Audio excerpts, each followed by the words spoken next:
I think they can hear us out there. Hi, everybody. Hey, guys. Wow.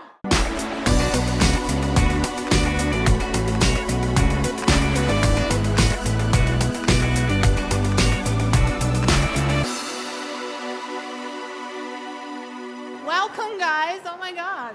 Everyone is so excited because you're here. You just come from the panel. So how was the panel?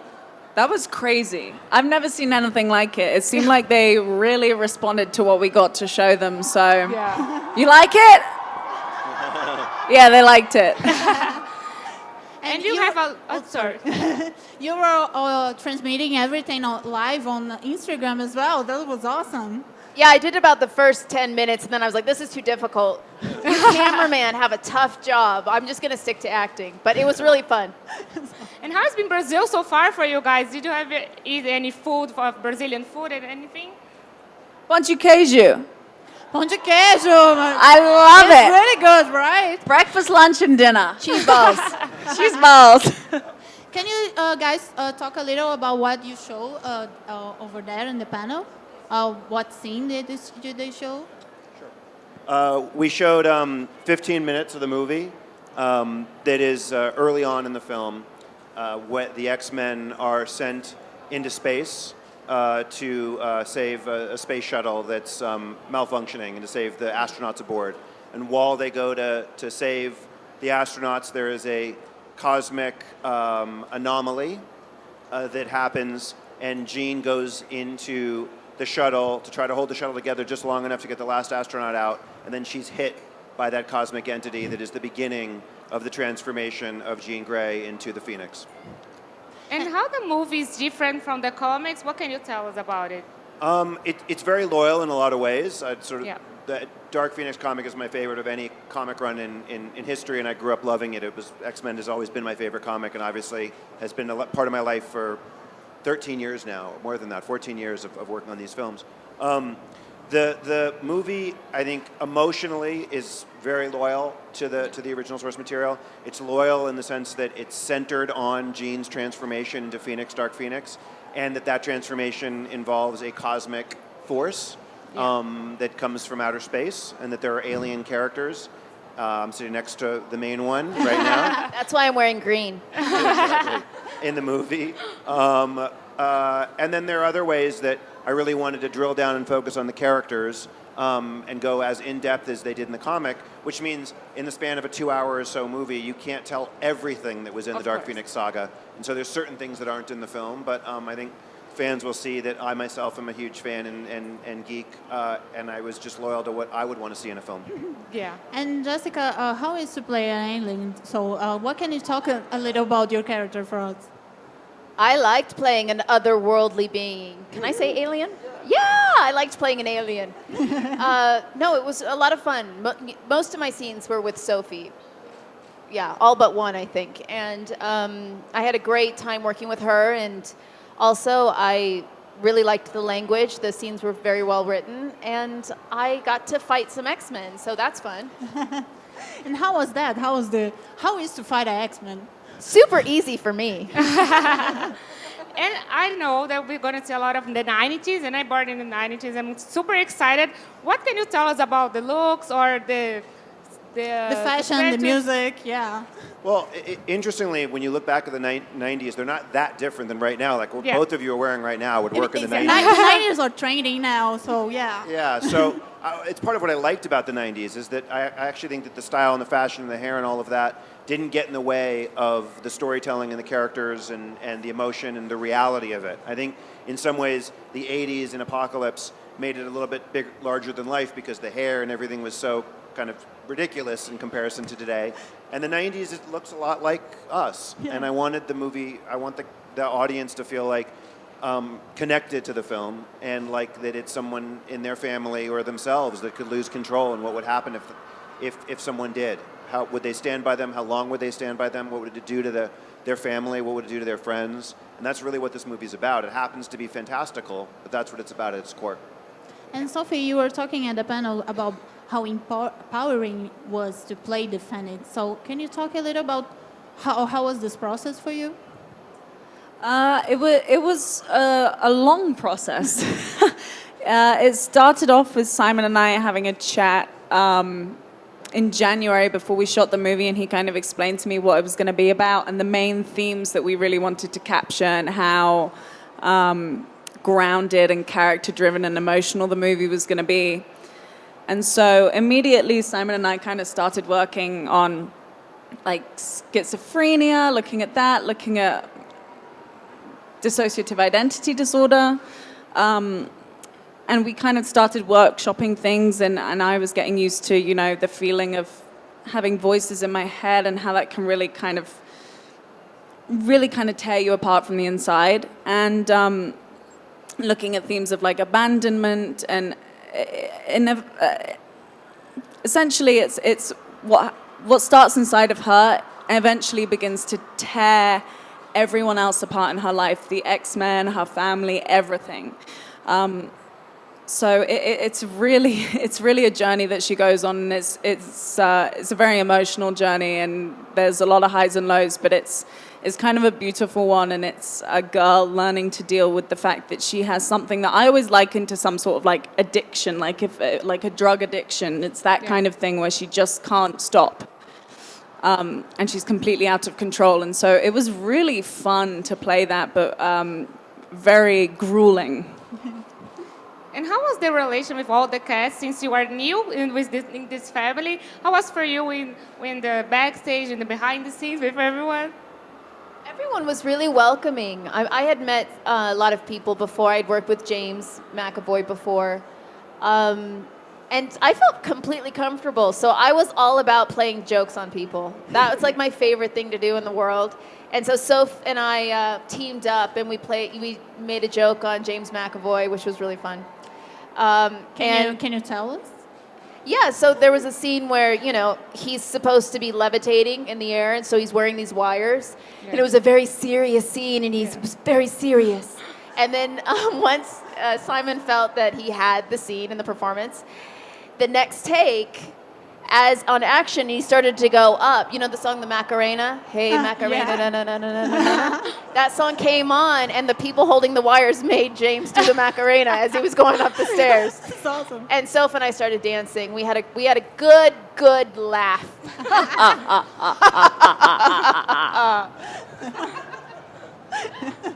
And this kind of bonding, it reflects on the relation your characters have on.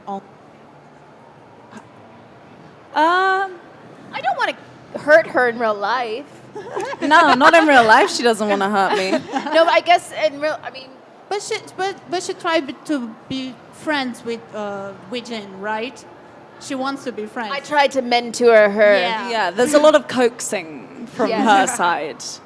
But we're much better friends in real life than we are in the movie, thankfully. Good. And I have to ask, what's your favorite X-Men besides your character? X-Men. Oh, I thought you said who's my favorite man. No, like, my favorite X-Men. No. Your favorite mutant. My favorite, I would have to say it's Eric, Magneto. Oh. I think I've just stolen Simon's, but I think he's so complex, and he's a very kind of gray character. He's like the Malcolm X to Charles Xavier's MLK. You know, it's a really interesting relationship that the two of them have. But he is just so complex and emotional, and I love his story. Yeah, and you, Jessica. I like Wolverine just because I had a crush on him for the longest time, and I was always going to the X-Men movies and looking at Hugh Jackman's abs. I was all about that, you know, he was great. He was a fine actor in that movie. Yeah. You guys stole both my answers. You also liked Hugh Jackman's abs? Yeah, I stole both my answers. That's what I meant. I mean, I'll go with my real answer, which is Sophie's answer. I grew up loving Magneto in the comics for all the reasons she said, because he's an incredibly complex character, because he's a character that you sympathize with, but that you're also terrified of.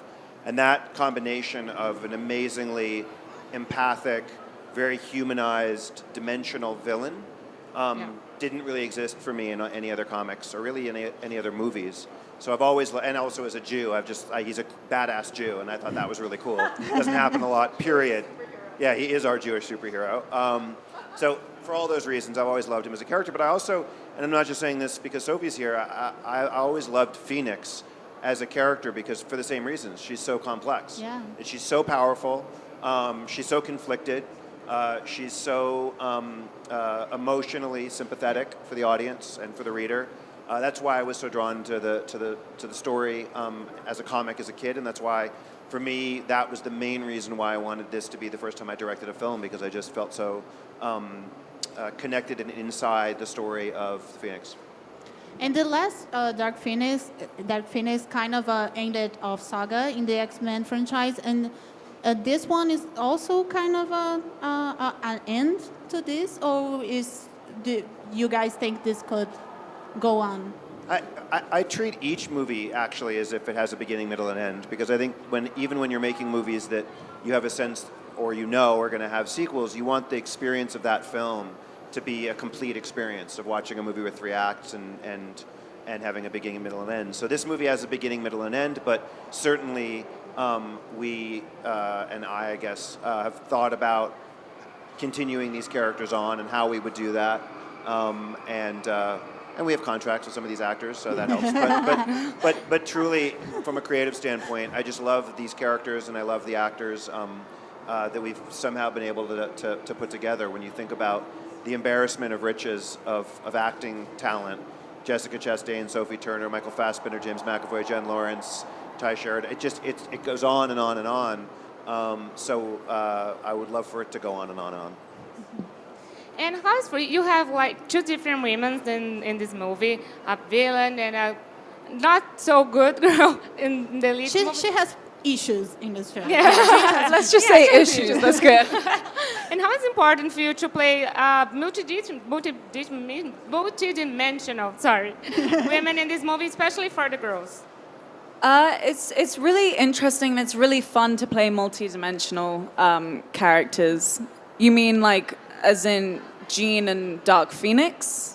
As 2 separate characters? Is that what you're talking about? Or just having a role that's or to be women that are complex and different. God, and, it's and amazing. All different sizes and shapes and ways of thinking. Incredible. Thinking, so, yeah. To know that I was playing a superhero and I had thighs and I had a belly and I felt great, but also to play a character that isn't just a side piece, like a girlfriend, like a daughter, a wife, whatever, to have a character that has so many layers. You get her full backstory in this movie and you get a complete, thorough emotional journey is something that still needs to be worked on in the industry, and to have not one but multiple storylines like that in this movie is such a treat for us. I'm speaking on behalf of all the girls, but like I really feel like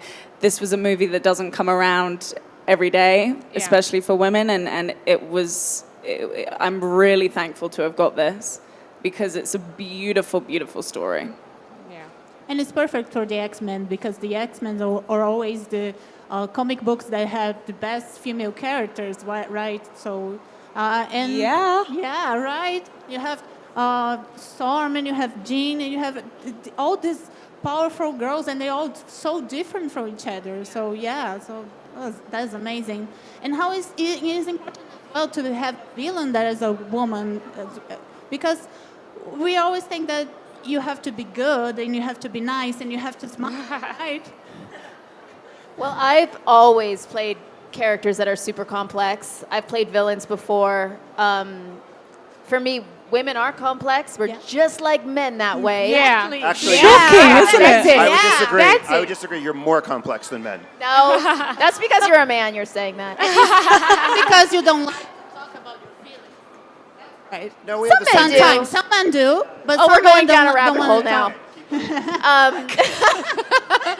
No, I love characters that are complex. I love playing characters that have demons and ambitions and fears and loves and hatred and jealousy and desire, because that's what every human being has. Yeah. And so perhaps that's why I haven't ventured into the comic book films yet, because what was being offered to me in the past didn't represent what I saw to be true for our gender.